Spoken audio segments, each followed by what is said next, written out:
രാജ്യത്തെ മിക്കവാറും എല്ലാ രാഷ്ട്രീയ കക്ഷികൾക്കും പോഷക സംഘടനകളുണ്ട്. അതായത് യുവജന വിഭാഗം, വിദ്യാർത്ഥി വിഭാഗം, മറ്റ് പ്രത്യേക ജനവിഭാഗങ്ങളെ കേന്ദ്രീകരിച്ചുള്ള സംഘങ്ങൾ മുഖ്യധാര രാഷ്ട്രീയങ്ങൾക്ക് എല്ലാവർക്കും ധാരാളമായി കാണാം. BJPയുടെ ഒരു അപരനാമധേയം തന്നെ സംഘപരിവാർ എന്നാണത്. അതായത് BJP നേതൃത്വം കൊടുക്കുന്ന രാഷ്ട്രീയത്തിന് ഒരു വശത്ത് RSSഉം മറുവശത്ത് VHPയും. ഇതിനു പുറമെയാണ് പ്രധാനപ്പെട്ട രാജ്യമെമ്പാടും അറിയപ്പെടുന്ന ഒരു 8 പോഷക സംഘടനകളുണ്ട്.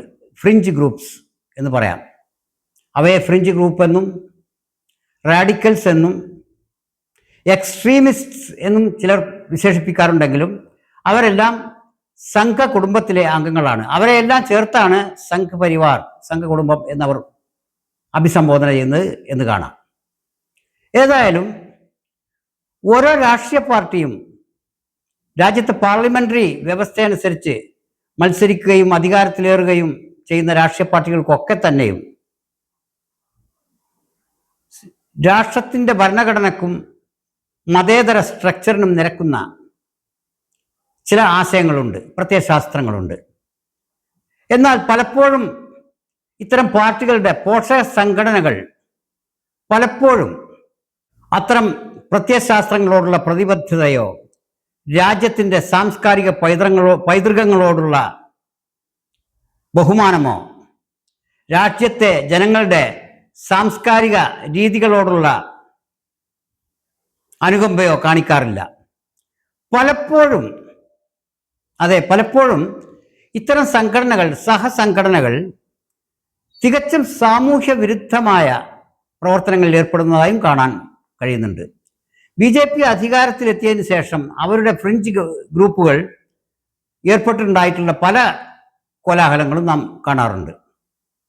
അതിൽ ഏറ്റവും ഒടുവിലായി കർണാടകയിൽ നിന്ന് കേൾക്കുന്ന ഒരു വാർത്ത, ശ്രീരാമസേന എന്ന സംഘടന അവിടെ ഒരു വിദ്യാലയത്തിലെ അതിൻ്റെ മേധാവി, പ്രിൻസിപ്പാളോ മറ്റോ ഒരു പ്രത്യേക സമുദായക്കാരനായതിൻ്റെ പേരിൽ അയാളെ അവിടെ നിന്ന് മാറ്റാനായി ആ സ്കൂളിലെ കുട്ടികൾ കുടിക്കുന്ന വെള്ളത്തിൽ വിഷം കലക്കുകയുണ്ടായി എന്നാണ് വാർത്ത.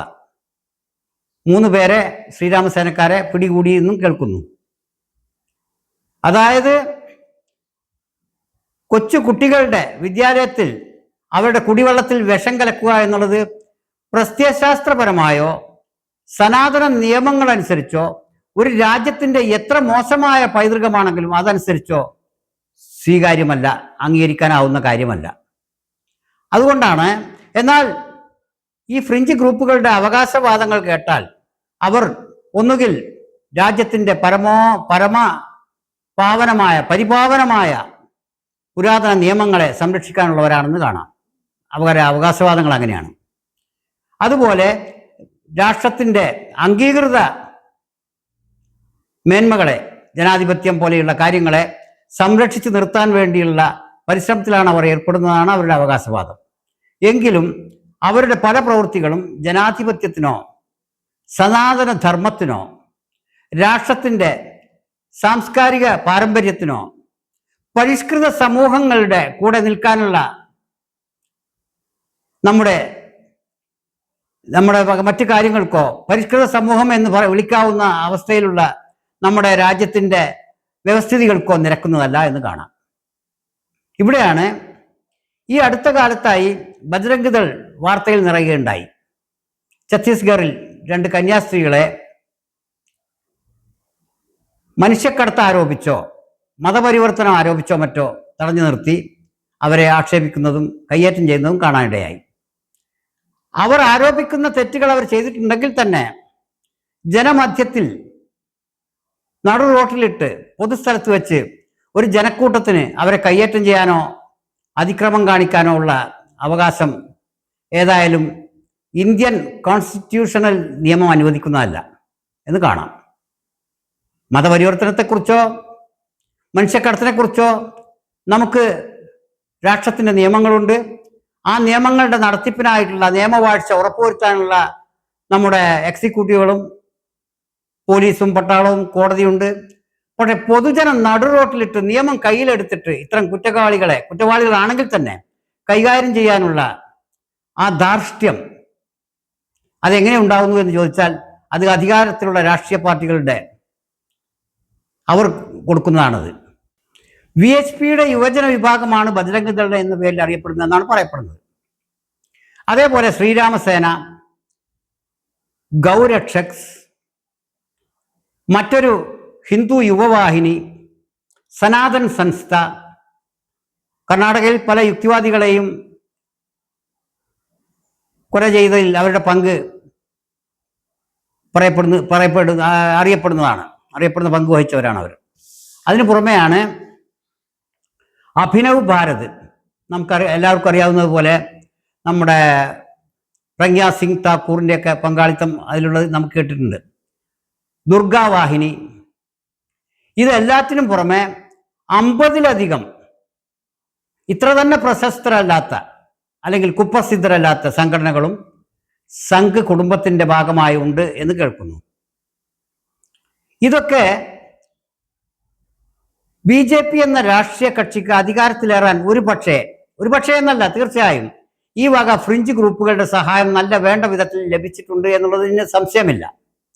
പക്ഷെ ഒരിക്കൽ അധികാരത്തിലെത്തിയാൽ ഈ കൂട്ടർക്ക് മൂക്കുകയറിടുക എന്ന് പറയുന്നില്ല, നമുക്ക് നിയന്ത്രണം ഏർപ്പെടുത്തേണ്ടത് ഈ പാർട്ടിയുടെ അധികാരത്തിന്റെ തുടർച്ചയ്ക്ക് തന്നെ അത്യന്താപേക്ഷിതമാണെന്ന് കാണാം.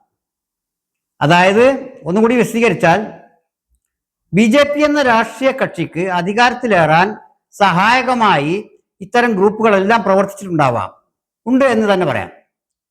അതേസമയത്ത് രാഷ്ട്രീയത്തിന്റെ പൂർണ്ണ അധികാരത്തിൽ കേന്ദ്ര ഭരണത്തിലിരിക്കുന്ന ഈ പാർട്ടിക്ക് ഇപ്പോൾ ഈ വക ഗ്രൂപ്പുകളെ ഭരണഘടനയ്ക്കും ജനാധിപത്യത്തിനും രാജ്യത്തിന്റെ സാംസ്കാരിക പൈതൃകത്തിനും നിരക്കാത്ത രീതിയിൽ പെരുമാറാൻ വിടുന്നതിലൂടെ അധികാരത്തിലുള്ള കക്ഷിക്ക് ഈ അധികാരത്തിന് പുറത്തു പോകാനേ അത് വഴിയൊരുക്കുകയുള്ളൂ എന്നാണ് നമുക്കിവിടെ പറയാനുള്ളത്. ഒന്നുകൂടി വിശദീകരിക്കുകയാണെങ്കിൽ BJP അധികാരത്തിലേറാനും അധികാരം നിലനിർത്താനും സഹായിക്കുന്നു എന്ന് കരുതപ്പെടുന്ന ഇത്തരം ഫ്രിഞ്ച് ഗ്രൂപ്പുകൾ ഇവരുടെ നടപടികൾ വേണ്ട വിധത്തിൽ അധികാരത്തിലുള്ളപ്പോൾ നിയന്ത്രിക്കപ്പെട്ടില്ലെങ്കിൽ ഇവരാൽ തന്നെ പാർട്ടിയുടെയും രാഷ്ട്രത്തിന്റെ തന്നെയും ഇമേജിന് കളങ്കം ഏർപ്പെട്ടേക്കാം. കർണാടകയിലെ വിദ്യാലയത്തിലെ വെള്ളട്ടാങ്കിൽ വിഷം കലക്കിയത് അതിൽ ഒരിക്കലും ഈ രാജ്യത്തിന്റെ യശസ്സിനെ ഉയർത്തുന്ന കാര്യമല്ല, സനാതന ധർമ്മത്തിന് നിരക്കുന്ന കാര്യവുമാണെന്ന് തോന്നുന്നില്ല.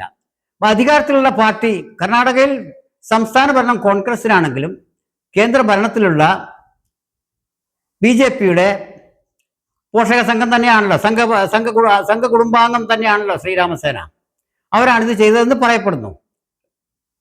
സ്ഥിരീകരണം പോലീസിന് കിട്ടിയതനുസരിച്ചാണ് അവർ അറസ്റ്റ് രേഖപ്പെടുത്തിയിട്ടുള്ളതെങ്കിലും കൂടുതൽ വിവരങ്ങൾ അറിയാൻ അതിൻ്റെ മറ്റു വിചാരണ നടക്കേണ്ടി വരും. ഏതായാലും ബജ്രംഗ് ദളിനോ ശ്രീരാമസേനക്കോ അഭിനവ് ഭാരതിനോ ദുർഗാവാഹിനികൾക്കോ അവരുടെ പ്രവർത്തന മണ്ഡലങ്ങൾ എവിടെയായിരുന്നാലും, ഇന്ത്യയുടെ ഏത് സംസ്ഥാനത്തായിരുന്നാലും അതാത് സംസ്ഥാനങ്ങളിൽ അതിന് മാന്യമായ നിയന്ത്രണങ്ങൾ ഏർപ്പെടുത്തുന്നത് അധികാരത്തിലുള്ള സംസ്ഥാനങ്ങളിൽ അധികാരത്തിലുള്ള BJP സർക്കാരുകൾക്കും കേന്ദ്രത്തിൽ അധികാരത്തിലുള്ള BJP ഗവൺമെന്റിനും ഗുണകരമായേ കലാശിക്കുകയുള്ളൂ. അവർക്ക് മൂക്ക് കയറിടേണ്ടത് അത്യന്താപേക്ഷിതമാണ്. ഒരു പരിധിവരെ BJP ഭരണം കോൺഗ്രസിന്റെ മുൻകാല ഭരണത്തേക്കാൾ മികച്ചതൊന്നുമല്ലെങ്കിലും ഏതാണ്ട് അവർ 2 ടേം പൂർത്തിയാക്കിയ അവസ്ഥയ്ക്ക് ജനങ്ങളിൽ അധിക പേരും വലിയ വിഭാഗം BJPയുടെ ഭരണത്തെ ഇഷ്ടപ്പെടുന്നവരായും കാണാം. മതപരമായ കാരണങ്ങളല്ലാതെ തന്നെ രാഷ്ട്രീയ കാരണങ്ങളാൽ തന്നെ കോൺഗ്രസിനോട് പൂർണ്ണ അതൃപ്തി ഉള്ളവരും പകുതി അതൃപ്തിയുള്ളവരും BJP ഭരണത്തെയാണ് സ്വാഗതം ചെയ്യുന്നത്. അക്കൂട്ടരെ പോലും നിരാശപ്പെടുത്തുന്ന തരത്തിലായിരിക്കുന്നു ഈ ഫ്രിഞ്ച് ഗ്രൂപ്പുകളുടെ പ്രകടനം. ഇവർ ഈ രീതിയിൽ രാജ്യത്ത് പ്രവർത്തിക്കാൻ തുടങ്ങിയാൽ BJPക്ക് അതിൻ്റെ എത്ര നല്ല ഭരണം കാഴ്ചവെച്ചാലും അതിൻ്റെ ഇമേജിന് കളങ്കം ഏർപ്പെടാൻ സാധ്യതയുണ്ട്.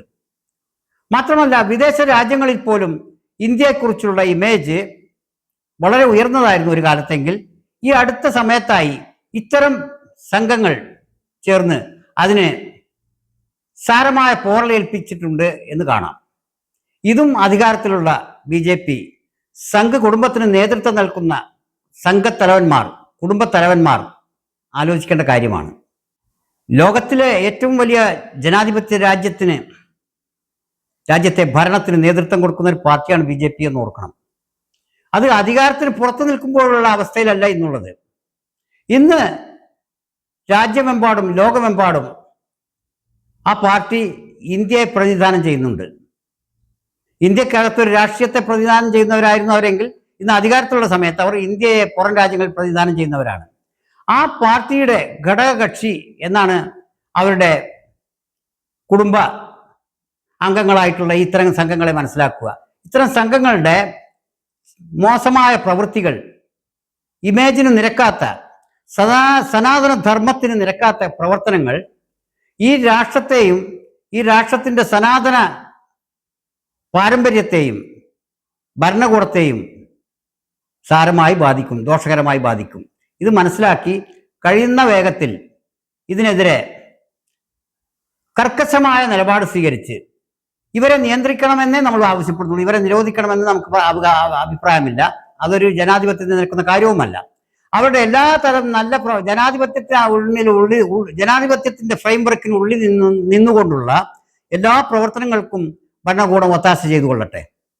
അതേസമയത്ത് ജനാധിപത്യ വിരുദ്ധവും സനാതന ധർമ്മ വിരുദ്ധവുമായ പ്രവർത്തനങ്ങളിൽ ഏർപ്പെടാൻ അവർക്ക് ഒത്താശ ചെയ്തു കൊടുക്കാതിരിക്കുക, അവരെ നിയന്ത്രിക്കുക. ഏറ്റവും ഒടുവിൽ ധർമ്മസ്ഥല എന്ന സ്ഥലത്തെ ചില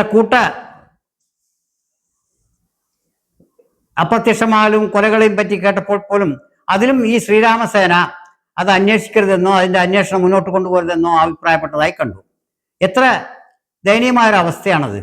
ഏതായാലും അധികാരത്തിലുള്ള സംഘ് നേതൃത്വം ഇവർക്ക് ന്യായമായ രീതിയിൽ പ്രവർത്തിക്കാനുള്ള അവസരമൊരുക്കുകയും അന്യായമായ പ്രവർത്തനങ്ങളിൽ നിന്ന് അവരെ വിലക്കുകയും ചെയ്യണമെന്ന് അഭ്യർത്ഥിച്ചുകൊണ്ട് നിർത്തുന്നു.